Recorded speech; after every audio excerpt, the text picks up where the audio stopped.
Okay, so let's get started.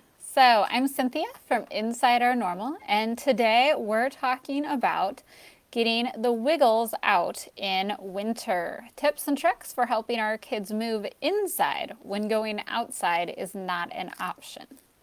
So we're going to talk about sensory needs and how to help our kids use up their extra energy.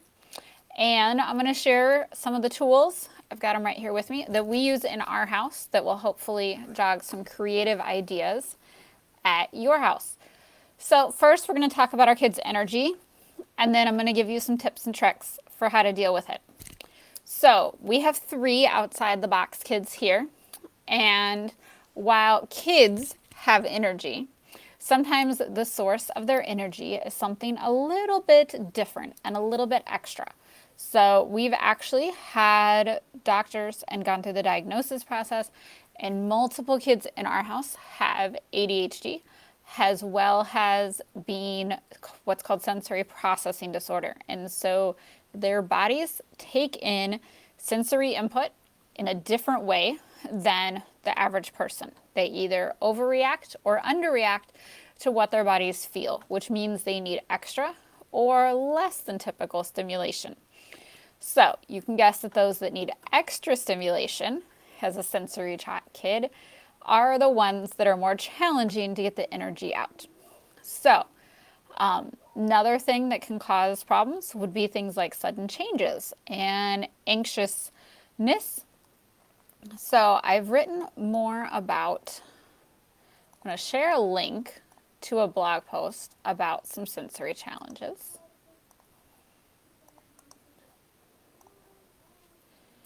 So you can read more about what that looks like on both sides. It can be a hard thing to identify if you don't have the right language to use, and can definitely contribute to why there's extra wiggles in our house.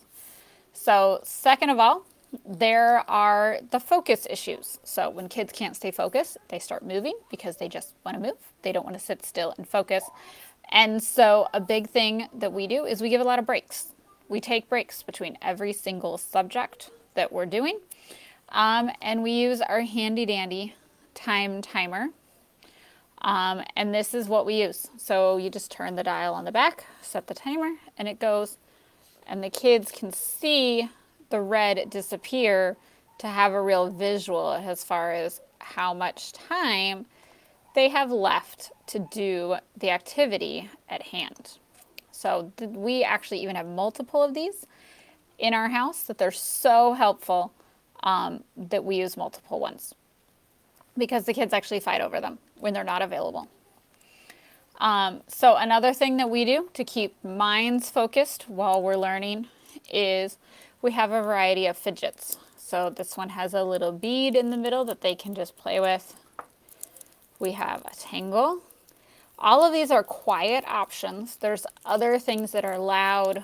We have some different noise sticks that expand and compress, or even a fidget spinner. And sometimes those noises can cause more distraction, so I like to find quiet options. So this is one. And actually last week we got together with some friends and we made our own. So this is a balloon. There's actually 2 balloons here, and we filled it with water beads that you can expand. And then we used a milk jug and expanded our balloon and dropped them in and then shrunk it down. So this is a lot of fun to use and a really fun activity because you're building your own. And one other thing we have is thinking putty. It's a little bit like silly putty, but meant to just be a fidget. And these even come in like color changing options and glitter and all kinds of fun extras. And then one of my kids, they like to use their energy by chewing with their mouth for their sensory. So this is what we call chewelry, chewing jewelry. And this is like a Lego brick made out of rubber so that they can just put it in their mouth and chew on it and get their stimulation in their mouth without eating their clothes or their stuffed animal. So I'm going to share a link to a sample box of fidgets that we really love. And it's one way that we've been able to try out a bunch to figure out which ones our kids love. So we've talked about why the kids can be stimulated and why they need to move extra. But now we're going to talk about how we get those movement outs. So the first one is go outside anyways, even if the weather's not amazing. So there's a book by a Scandinavian author called There's No Such Thing as Bad Weather, Scandinavian Mom's Secret to Raising Healthy, Resilient, and Confident Kids. And the premise of this is a Scandinavian saying that we can learn from, and that is that there's no such thing as bad weather, just bad clothing. So I took this to heart last year and actually bought myself snow pants. I wasn't planning to sled down the hill with my kids, but if I had the snow pants, I was going to be more ready to go down the sledding hill with them and take them outside, even when the weather wasn't as comfortable as I would like. Being prepared myself made me more willing to take them outside even when the weather was cold and yucky. Then I was prepared to join them and we could do more things. So think about what that can look like for your family to get outside anyways when the weather's bad. So that's helped me to prioritize making sure everybody has mud boots, as well as tennis shoes and sandals and snow boots so that we can be prepared for all weather to just get outside. In fact, we're going hiking tomorrow. And the next thing is I've got 6 things that you can do in your house to get your energy out. So the first thing that we do in our house is we have a swing, an indoor swing for my older kids. This is not a baby swing. The kids outgrow easily. So what we have is a freestanding frame, and then we have a hammock swing that hangs from it, and that allows the kids to be squeezed and swing and get that kind of movement in our swing. Or another option is to find a door mounting frame that you could hang over the molding of your doorway to hang your swing from so you can swing. You just got to watch the weight limits on those different frames and see what is going to fit the ages and stages of your kids and how much they want to swing. My kids tend to like the squeeze of the swing and the soft rocking more than the really big motion back and forth. So if that's something that's important to you, you may want to look for a door frame swing instead. So here's a little more on the swings that we have at our house. The second one is trampolines. So we have an outdoor trampoline, and we've had that for a very long time because it does give our kids a lot of good sensory input, and it's a great way to move in a different way and get the wiggles out all year long. But obviously when we have to come inside in the winter, they can't use the outdoor one in the same way. So we have a exercise trampoline. So it's about 3 feet around and it sits in the back room. And it's not uncommon that me and my husband will say, go jump, you have too much energy. And it's kind of like go to your room, except we're telling them to go jump, go get the extra energy out and use up that energy by jumping. So sometimes they'll count to 10, sometimes they'll count to 50 on the trampoline, but it helps them get that movement out and get that stimulation they need so they can keep going.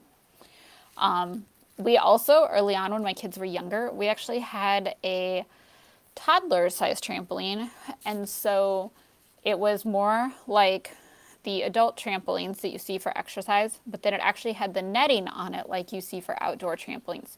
So we had that when they were more the preschool age and worked very well during those early years as another option, but they outgrew it very quickly. A third option is to have a yoga ball. This is something that my kids you can lay across, you can do stretches, and what gets really fun is my kids actually bounce on it around the house like a vehicle. So glad you're here, Leslie. Glad you're joining us. Glad this is helpful. So my kids will bounce on their yoga ball, and they will use one hand to paddle it behind them as they walk around the room.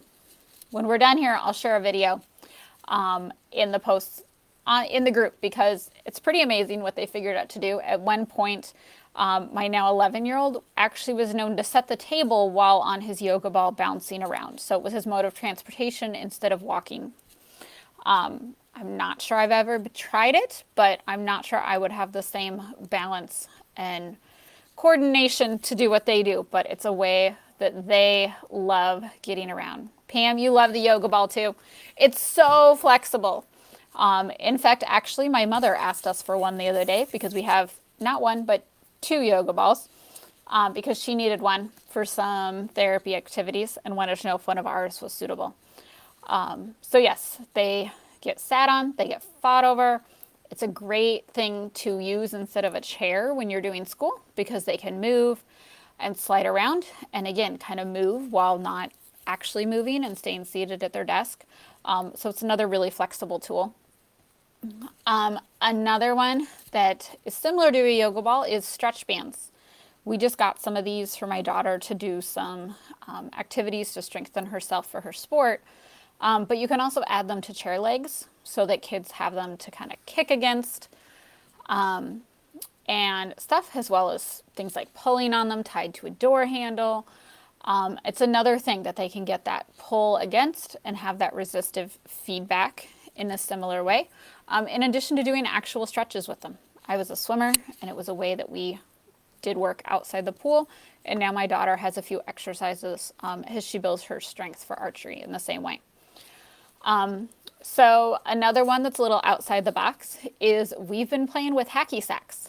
I crochet and decided to crochet some balls, and so we've been playing with those around the house. So they're a great softer tool, softer toy, and pretty good for inside PE as long as they don't get too carried away. So we'll stand in the hallway and do throwing and catching practice, which one of my kids could really use that. We've avoided those kinds of sports, and so they're building their activities and their coordination while we're playing catch here in the winter. And it's pretty soft, so we may even try to get a bags board so that we can practice in a different way as well. But that's been a really fun, different thing to do at our house lately. And then my last suggestion for doing indoor activities is to find some stretches to do as a family. There's plenty of yoga channels on YouTube to lead you through different stretches, as well as 2 out of my 3 kids have some sort of physical therapy stretches related to the sports that they do. And so that's been something that we've just put on their school checklist. And so they do those stretches, especially on the days when they're not at their team practices. So the stretches strengthen them and build their flexibility, and also those movements just get them moving in a different way. So hopefully these ideas have been really helpful for you. And I'm going to throw one other set of bonus tidbit, and that is some extracurricular activities if you're looking for something outside the home to get the energy out, but not being outside in the yard. Some things that we've enjoyed are things like martial arts, because it's a more independent skill and there's progress to be made. It's a good one for year-round. Finding an indoor pool, going to trampoline parks, anywhere that you could do indoor track and field sports. And the last one would be indoor soccer, which has been a favorite at our house. And if you have a child with differing needs, the U.S. Soccer has a program called TOPS Soccer, TOPSOCCER, which is specifically built to support kids with differing needs and introduce them to soccer. They pair kids up with buddies in your area who are playing on club soccer teams, and then help them learn the sport in that way, which was really successful for one of our kids for a while. So those are my suggestions for getting the wiggles out during the winter or on any rainy day. I'd love to hear in the comments what you do and what you would add as far as what you found that works for your house to get the wiggles out when you can't get outside. So I'll be around to answer any questions. So just leave those questions in the comments and I will answer them here or record a new video. And thank you for joining me tonight. And I'm Cynthia Herron with Inside Our Normal. And you can find me here in the Outside the Box homeschool community and online at insideournormal.com.